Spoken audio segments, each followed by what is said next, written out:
Hi there, it's Sue, and we together are on foundational pillar number 3.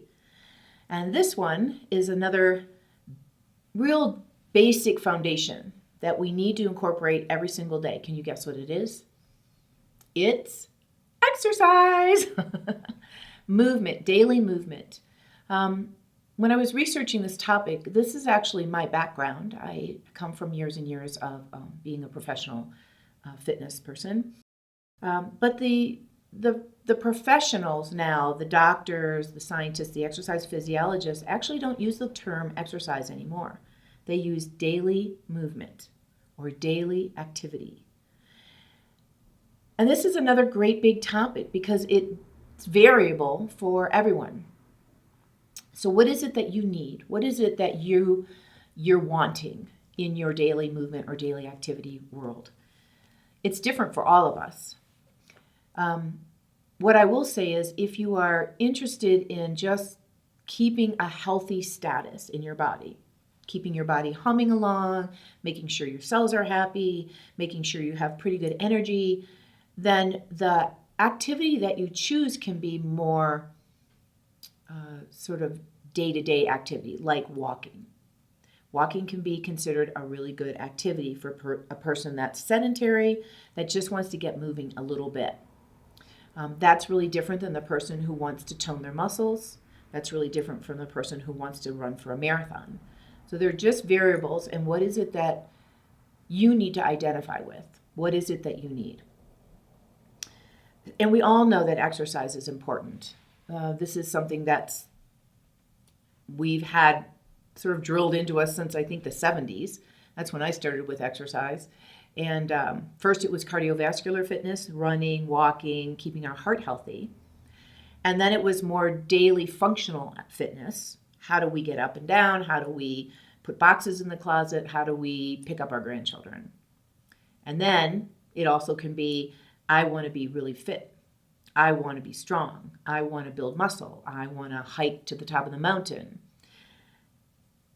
So again, I can go all over the place with this topic, just like the other ones. But one of the biggest questions I want to ask you is, do you move your body every day? Because this new terminology, daily activity or daily movement, what they're trying to get us to think about is every single day, do we do something? It's a hard one. And it needs to be at least 15 to 20 minutes. 5 minutes if you're doing or 10 minutes if you're doing a really high intensity exercise program like HIIT. 15 to 30 minutes if you're doing a more sedentary type walking program. But somewhere you need to be moving every single day. And I can tell you that the people that I know and the lifestyle I have at this moment, it's more sitting. So I have to be conscious. When I was in the fitness world and I was a professional, I was working out all the time and I never had to think about it because I was working out with my clients and with my classes and with other people. But now I have to focus and I need to pay attention.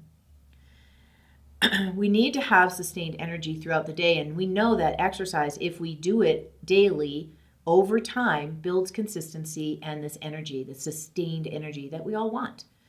And if you feel sluggish, and we've already talked about hydration, and you still feel sluggish, and we've already talked about nutrition, then maybe this next piece is what you need, right? Maybe you need to have a little bit of daily movement into your life. So let me ask you, how are you doing with that? And what are you doing? And do you need more guidance? Like, do you need somebody like myself or somebody else that you know that can help talk with you about your activity levels and your goals and help you move forward? That is what I do for a living. So please let me know if I can help you. I'll share a little story about a woman I know. She's a neighbor of mine, and she knew she needed some support with some type of activity, but she didn't know what it was. She went to the gym and she tried the different like ellipticals and treadmills, and then she just hurt her hips. Her hips just got really sore. And then she tried to just walk outside, and that just didn't seem like enough. And then she tried to go to a yoga class, and she just got hurt. And she was frustrated because she had these aches and pains in her body, and she knew that she needed to do something. Lo and behold, she finds out that I'm a yoga therapist and a fitness professional. So she says, can you help me? So I've been doing yoga therapy with her. And do you know, she actually feels so much better. And what was her issue was she was doing too much. She was trying to push herself too hard, and her body couldn't do it. She was just in a different time of her life, different season, and she needed to look at it a little differently. So, where are you, and what is it that you need to do? I want to remind you that movement is life. When I talked about the food pillar last week, we know that food is medicine. Medicine, the food can either make us feel healthy and wonderful and vibrant, or it can make us feel kind of sick.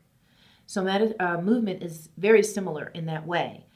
It can bring us life, or it can make us feel lethargic and absolutely have no momentum. So it's really vital that we think about this daily activity and what can we do. So there are a couple things that I want to go over. I actually have 6 listed of, I'll call them components of exercise that you need to consider for your activity. And one of the biggest ones is that you need to sweat. You need to sweat just a little bit. It doesn't have to be massive, but when we sweat, we know that we're releasing toxins in our body. And that's one of the primary reasons that we want to do it, to keep our toxins and our hydration and the fluids moving. And that's an important key. So let's say you decide to go for a walk, and it's a stroll, really, more than a walk, and you don't break a sweat at all, it's probably not hard enough. And that's a good gauge for you. If you are gasping for breath and sweating profusely, the likelihood that it's too hard is pretty high. And so we have to find a balance.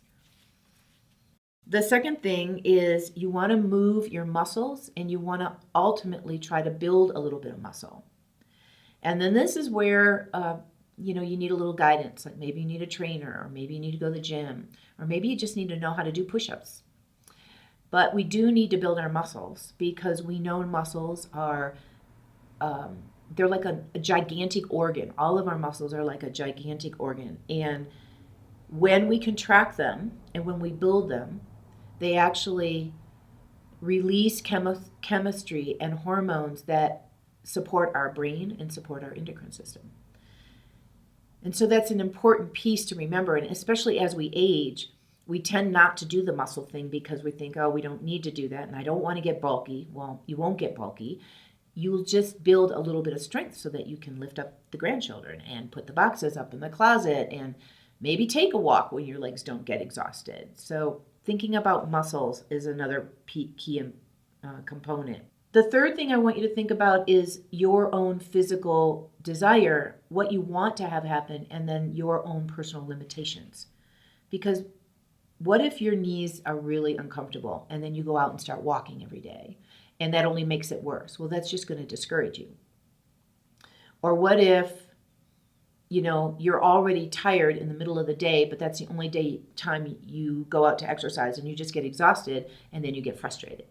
So you have to figure out for you what your optimal desire is, what any limitations are that you have, and then find something, like insert something in there that'll work for you, and just start.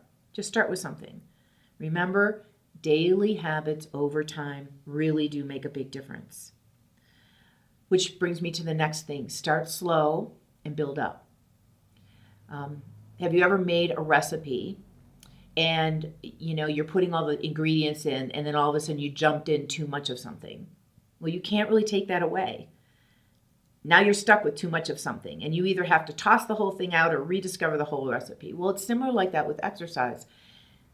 If you do too much too fast, you could actually get injured, and then you won't do anything. So you can always add, but it's hard to take away. So slow, consistent, and you'll naturally build up to a place that you're comfortable with and that you'll keep working at. This is just sort of just a general overall rule of thumb, but go to the doctors. Make sure you get a checkup. Make sure everything's running right. I don't want that to stop you from going in, starting to exercise, but I do want you to make sure that everything's okay before you do start. That's just common sense. And if you know you've got stuff going on, again, you could use guidance from somebody. You can start something really easy. I actually have a friend who has got a lot of limitations, and she started exercising in her jacuzzi because the water made her feel better. And she didn't have a pool close to her, and she lives where there's winter. So she just got in her jacuzzi and started moving, and I thought that was fantastic. And then she'll build from there. And then finally, do something that you enjoy. We know from research that if we are doing something we dislike, our bodies will not adapt very well. Just like if you're eating food that you hate, but you're eating it because you think you're supposed to, the nutrients will not get absorbed very well. A lot of people don't know this fact. So if you're a hiker and you love to hike, go hiking. If you're a swimmer and you love to swim, go swimming. If you love to dance, put music on and dance. Do something that you love, and then slowly start to incorporate other modalities as you want to. So with this foundational pillar, exercise, again, it's a big topic like hydration and nutrition. We need to look at who we are as people, what our goals are, and what can fit into our daily routine. My example is I have a lifestyle now where I can pick and choose my times. And I know for myself, I'm a morning exercise person. If I wait until the later afternoon, I'm not going to be able to get off the couch. I just don't have any energy.